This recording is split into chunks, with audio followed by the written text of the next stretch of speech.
मैं हूँ आईजीएस आपकी केमिस्ट्री इंस्ट्रक्टर और आज हम सॉल्व करने वाले हैं क्लास 11 का चैप्टर 11 का question number 6 which is called born Haber cycle.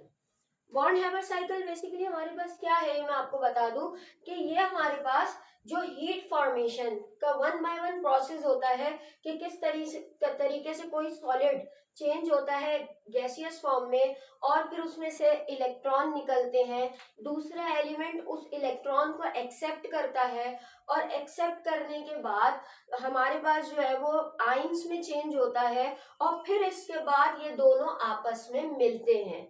ठीक है, तो इन सब स्टेप में हमारे पास जो एनर्जी की चेंजेस आती हैं, किसी में एनर्जी रिलीज होती है और किसी में एनर्जी गेन होती है। एनर्जी गेन होती है यानी कि एनर्जी अंदर आती है, इसका मतलब वो एनर्जी पॉजिटिव में आएगी। ठीक है, और अगर हमारे पास एनर्जी रिलीज होगी तो वो नेगेटिव में आएगी। तो चले हम क्वेश्चन को पढ़ते जाते हैं ताकि हमें जो है वो समझ में आए हमसे पूछा क्या है और हमें इसका आंसर कैसे करना है। ठीक है भाई, तो ये पूरा प्रोसेस है। तो मैं आपको बताऊं कि ये कह रहे हैं draw fully level born Haber cycle. Fully level born Haber cycle आपको बनानी है। ठीक है भाई, फॉर रुबीडियम क्लोराइड। ठीक है, रुबीडियम क्लोराइड हो सकता है आपको सीजियम फ्लोराइड दे दिया जाए, ठीक है, या आपको सोडियम क्लोराइड दे दिया जाए। तो ज्यादातर जो आपको दिया जाएगा वो कोई सॉल्ट ही दिया जाएगा क्योंकि वो आयोनिक बॉन्ड ही दिया जाएगा जो कि हैलोजेंस फॉर्म करते हैं। ठीक है, तो क्लोरीन या आयोडीन या फ्लोरीन इसके ही जो है वो हमारे पास कोई ना कोई कंपाउंड होंगे आपके पास। सीजियम फ्लोराइड भी हो सकता है, सोडियम क्लोराइड भी हो सकता है, लेकिन ये रुबीडियम क्लोराइड है। ठीक है, क्या करना है आगे मैं आपको बताती रहूंगी। And determine the latest energy by using the values, और जो वैल्यूज दी हुई है उससे आपने लेटेस्ट एनर्जी भी मालूम करनी है। अच्छा, मैं आपको एक चीज मेन चीज बता दूं, देखिए वैसे भी मैं कई दफा बता चुकी हूँ, न्यूमेरिकल सॉल्व करने के लिए डेटा से भी पहले फॉर्मूला आता है। ठीक है, यानी कि डेटा तो वैसे सीक्वेंस वाइज तो पहले डेटा आता है फिर फॉर्मूला, लेकिन जब तक फॉर्मूला ही जहन में नहीं होगा तब तक डेटा भी कैसे बनेगा। लेकिन यहाँ पर तो डेटा हमारे पास बना बनाया ही है। ठीक है, मैं दोबारा इसको डेटा की शक्ल में नीचे नहीं उतार रही, मैं यहाँ पर हेडिंग डाल रही हूँ। आपके पास क्वेश्चन आएगा अगर एग्जाम में तो आपने अपने सवाल का सिर्फ इतना हिस्सा उतारना होगा डेटा की सूरत में। ठीक है, अच्छा अब मैं आपको इसको समझाती हूँ फुली कि ये बॉर्न हैबर साइकिल बेसिकली है क्या। देखें, एक नॉर्मल चीज है कि ये जो रुबीडियम है ये जब क्लोरीन के साथ मिलती है, और एक और बात ये बता दूं कि क्लोरीन तो हमारे पास इस सूरत में होती है फ्रीली डायटोमिक मॉलिक्यूल की सूरत में, तो हमारे पास ये बनाती है रुबीडियम क्लोराइड, और बनाना भी एक रुबीडियम क्लोराइड है। तो इसको मैं हाफ कर देती हूँ। ठीक है, इसको मैं हाफ कर देती हूँ, यानी हाफ क्लोरीन का मॉलिक्यूल जो कि यहाँ पर जाके एक पूरा, दो हाफ क्लोरीन के मॉलिक्यूल एक पूरा क्लोरीन का मॉलिक्यूल बनाएगा, ये है। और इसकी इन्होंने हीट ऑफ फॉर्मेशन दे दी है। ठीक है, इसकी हमें heat of formation, heat of formation का मतलब क्या होता है भाई, सारी हीट जो कि टोटल हमारे पास हीट यूज हुई है वो कितनी है, -403.5। अच्छा, इसको थोड़ा सा यहाँ करके लिख देती हूँ, delta H F is equal to -403.5 kilo joule per मोल। जरूर लिखना है आपने किलो जोल पर मोल, ये भी चले मैं लिखकर बता देती हूँ यहाँ पे। इतनी बात आपको समझ में आई कि असल रिएक्शन ये हुआ है। लेकिन भाई एक छोटी सी बात है, वो क्या छोटी सी बात है, ये नॉर्मली तौर पे सॉलिड फॉर्म में होता है। तो सबसे पहले तो आपने इसको चेंज करना, यानी कि आपने तो नहीं करना होगा, यानी कि जब ये रिएक्शन हुआ होगा तो लाजमी सी बात है पहले रुबीडियम में कुछ ना कुछ चेंजेस आई होंगी, फिर क्लोरीन में कुछ ना कुछ चेंजेस आई होंगी, और ये दोनों चेंज होने के बाद हमारे पास रुबीडियम क्लोराइड बना होगा। वो चेंजेस क्या आई होंगी वो मैं आपको बता देती हूँ भाई। वो चेंजेस कुछ ये आई है कि सबसे पहले हमारे पास रुबीडियम चेंज हुआ किसमें, हमारे पास रुबीडियम गैस में। ठीक है, यानी कि अच्छा सॉलिड का गैस में चेंज होना क्या कहलाता है भाई, हमारे पास कहलाता है सब्लिमेशन, जिसमें solid directly change into gas without changing into liquid. Okay, अच्छा जी। अच्छा यहाँ पर साथ साथ ये एक तरीके से मैं लेबल डायग्राम बना रही हूँ, ठीक है। अब रुबीडियम के साथ फिर क्या हुआ, अच्छा यहाँ पर ये जो सब्लिमेशन है रुबीडियम की, ये क्या कर रही है बेसिकली, यहाँ पर अगर हम देखें सब्लिमेशन एनर्जी ऑफ रुबीडियम 86.5, ठीक है, 86.5 किलो जूल। तो यहाँ पर मैं लिख देती हूँ, ठीक है, यहाँ पर लिख देती हूँ डेल्टा एच, और एच के बाद मैं यहाँ एस लिख देती हूँ। एस शो करेगा सब्लिमेशन को, वो कितनी है भाई 86.5 किलो जूल पर मोल। ये मेरा पहला स्टेप है, ठीक है।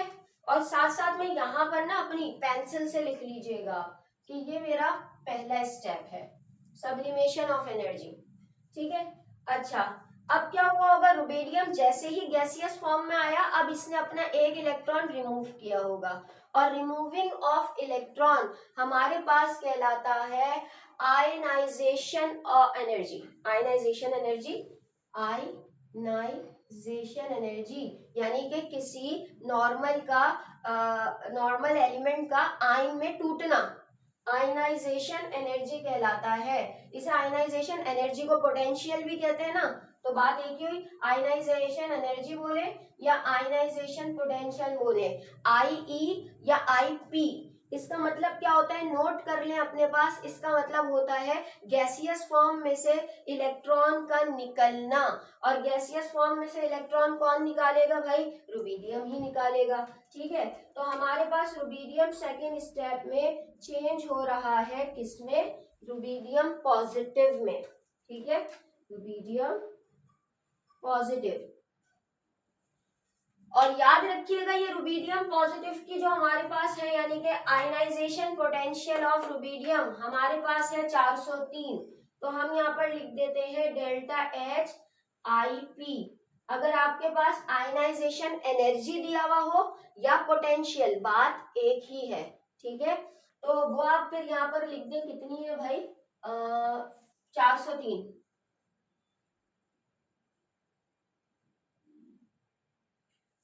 ठीक है भाई, इतनी बात समझ में आई। अब क्लोरीन के साथ भी कुछ ना कुछ हुआ होगा, ठीक है। क्लोरीन के साथ क्या हुआ होगा, क्लोरीन सबसे पहले तो क्लोरीन का ये बॉन्ड टूटा होगा, और इस बॉन्ड को कहते हैं नॉर्मली तौर पर जब हमारे पास कोवलेंट बॉन्ड टूटता है या कोई भी बॉन्ड टूटता है आपस में, तो उस बॉन्ड से जो एनर्जी निकलती है वो कहलाती है बॉन्ड एनर्जी, या ये कहलाती है हमारे पास दूसरे लफ्जों में डिसोसिएशन एनर्जी। दोनों ही लफ्जों से ये वाला आपके पास आ सकता है, डिसोसिएशन एनर्जी या बॉन्ड एनर्जी। अच्छा अब यहाँ पर एक और बात बताऊं, क्योंकि बॉन्ड एनर्जी हमारे पास दो क्लोरीन है टूट कर आई है, और हमारे पास जो यूज हुआ है वो 1 क्लोरीन हुआ है, ठीक है। या दूसरे लफ्जों में, बहुत आसान लफ्जों में समझाऊं तो भाई आधा क्लोरीन यूज हुआ है हमारे पास, आधा क्लोरीन, ठीक है। तो आधा ही लिखेंगे। अब इन्होंने जो दी हुई है वो पूरे क्लोरीन की डिसोसिएशन एनर्जी दी हुई है, लेकिन हमारी इक्वेशन में आधी आई है, तो भाई सिंपल सा 242 को जब हम 2 से डिवाइड करेंगे, क्योंकि हमें आधा चाहिए, तो 2 1 जा 2, 2 1 जा 2 1 2 जा 2 1 जा 121 आएगा। इस स्टेप को याद रखिएगा, हमारी इक्वेशन के हिसाब से आधी क्लोरीन यूज हुई है और बॉन्ड एनर्जी दी गई है पूरी क्लोरीन की, ठीक है। तो हम इस वैल्यू को आधा कर देंगे, 242 को आधा करेंगे तो हमारे पास निकलेगा 121, ठीक है भाई। अगला स्टेप आगे लेकर चलती हूँ मैं इसको, कि सबसे पहले हमारे पास यहाँ पर क्लोरीन टूटेगी, सही है। और वो क्लोरीन किस में टूटेगी भाई, वो क्लोरीन एटम में टूटेगी, जिसको हम कहेंगे बॉन्ड एनर्जी। और इस बॉन्ड एनर्जी को हम कैसे, अगर तो बॉन्ड एनर्जी है तो Be लगा दें, और बाय चांस अगर ये आपको डिसोसिएशन एनर्जी के तौर पे लिखा हुआ है तो De लगा दें, De या Be, ठीक है। कितनी दी हुई है बॉन्ड एनर्जी 242, जो कि हाफ होने के बाद 121 हो जाएगी, 121 किलो जूल पर मोल, ठीक है भाई, इतना भी समझ में आ गया होगा। आगे बढ़ते हैं। अब ये क्लोरीन हमारे पास क्या होगी, रुबेडियम का इलेक्ट्रॉन गेन करेगी। रुबेडियम ने जो यहाँ पर इलेक्ट्रॉन लूज किया है वो क्लोरीन गेन करेगी, तो क्लोरीन के ऊपर नेगेटिव चार्ज आ जाएगा। और हमारे पास ये कहलाता है इलेक्ट्रॉन एफिनिटी। छोटी छोटी सी डेफिनेशन है, 9 मैट्रिक में पढ़ी होंगी आपने। Electron affinity is basically the change of energy after accepting electron. Electron को एक्सेप्ट करने के बाद जो एनर्जी का चेंज आता है, क्योंकि वो एनर्जी गेन की होती है, ठीक है, वो एनर्जी का चेंज हमारे पास इलेक्ट्रॉन एफिनिटी कहलाता है। ठीक है, वो हमारे पास कितना दिया हुआ है, -349 लिख देती हूँ मैं यहाँ पे। डेल्टा एच कौन सा भाई, इलेक्ट्रॉन एफिनिटी कितना है हमारे पास, -349। ठीक है भाई। एंड द लास्ट वो क्या है हमारे पास, वो ये है कि ये दोनों अब आपस में मिलेंगे और मिलने के बाद चेंज होंगे इसमें, और ये जो बेसिकली आपस में जुड़ेंगे इसको कहते हैं लेटिस एनर्जी। क्या कहते हैं भाई, लेटिस एनर्जी। और हमें यही एनर्जी मालूम करनी है। कभी कभी हमें ये सारी एनर्जी दे दी होती है, ये वाली एनर्जी मालूम करनी होती है, और इसमें हमें ये वाली तो दे दी और ये भी दे दी, ये बीच की मालूम करनी है। मेन फॉर्मूला अब मैं आपको बताने जा रही हूँ, फॉर्मूला याद रख ले, सब आसान है। अच्छा जी, फॉर्मूले की तरफ बढ़ते हैं।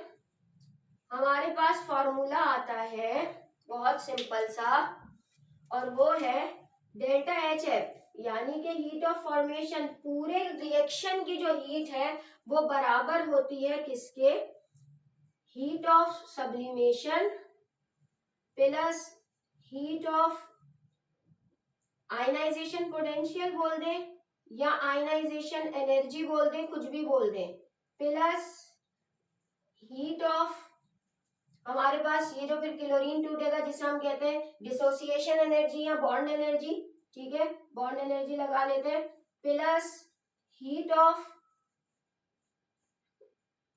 हमारे पास ये हो जाएगा इलेक्ट्रॉन एफिनिटी। ठीक है, ये जो हमारे पास इलेक्ट्रॉन एफिनिटी है प्लस लेटिस एनर्जी। इस फॉर्मूले को याद रख लें। अब आपसे ये पूछा जाए या ये पूछा जाए, आप आसानी से बता सकते हैं। सिंपल इफ हमें जो है वो क्या करना है, सम करना है। ठीक है, बस जहां जहां पर माइनस आएगा वहां प्लस माइनस की साइन को चेंज करना है। वैल्यूज पुट करते हैं। इसकी वैल्यू मेरे पास दी हुई है -403.5 इज इक्वल टू, इसकी दी हुई है सब्लिमेशन की मेरे पास कितनी, चले मैं वैल्यू को पुट करके जरा आपको बताती हूँ फिर। ठीक है भाई, अब हमारे पास ये सारी आ गई। अब जो ये भी प्लस में है, ये भी प्लस में है, ये भी प्लस में है, इन तीनों को मैं प्लस करके देख लेती हूँ। तो भाई मेरे पास बन रहा है इन सबको प्लस करने के बाद 610.5। ठीक है, प्लस माइनस माइनस हो जाएगा, -349। ठीक है भाई, प्लस LE, जबकि यहाँ पर मेरे पास है -403.5। ठीक है, -403.5 इज इक्वल टू, अब ये इसमें से मैं माइनस कर देती हूँ 349, तो मेरे पास बनेगा 261.5 प्लस LE। अब इस LE को तो यहाँ छोड़ती हूँ, लेटिस एनर्जी है मेरी। ठीक है, जिसको मैं इस तरीके से शो कर देती हूँ, ये डेल्टा H, ठीक है, LE। ठीक है, ज्यादा बेहतर रहेगा, डेल्टा H LE, यहाँ पर भी डेल्टा H LE कर दें। ठीक है भाई, अब क्या है, इसको जब मैं इस तरफ लेके जाऊंगी तो ये भी माइनस में हो जाएगा, तो ये कुछ इस तरीके से हो जाएगा, डेल्टा H LE भाई, ये था -403.5 -261.5। आपको पता है माइनस माइनस होता प्लस है, ठीक है, लेकिन साइन माइनस की ही आएगी। अच्छा जी, तो मेरे पास आंसर आ रहा है 4665। ठीक है भाई, इसको प्लस करने के बाद तो ये आ जाएगा delta H lattice energy is equal to 665 kilo joule per mole. ठीक है भाई, अब आपको कुछ भी वैल्यू दी हुई हो, पैटर्न यही रखना है आपने, ठीक है। पैटर्न आप इसी तरह रखेंगे, इसको आप इसी तरह ही बनाएंगे, ठीक है, और बाकी जो है वो इस तरह ही करेंगे। अच्छा, मैं यहाँ पर ये बता दूं, कोई आंसर को बुक में देखकर कंफ्यूज ना हो, ठीक है, क्योंकि यहाँ पर जो है वो 430, ठीक है, मैंने अभी देखा ये 430.5 है, तो आप जिस जिस जगह पर 403 लिखा हुआ है उस जगह पर 430 कर दें, आपका आंसर 692 ही बनेगा जो आपकी बुक में अवेलेबल है। तो आई होप कि ये बॉर्न हैबर साइकिल आपको समझ में आई होगी। अगर कोई लेक्चर समझ में आया तो इसे अपने क्लासमेट्स के साथ जरूर शेयर कीजिएगा, पढ़ाई पर फोकस करते रहिएगा और अपना ख्याल रखिएगा। Thank you.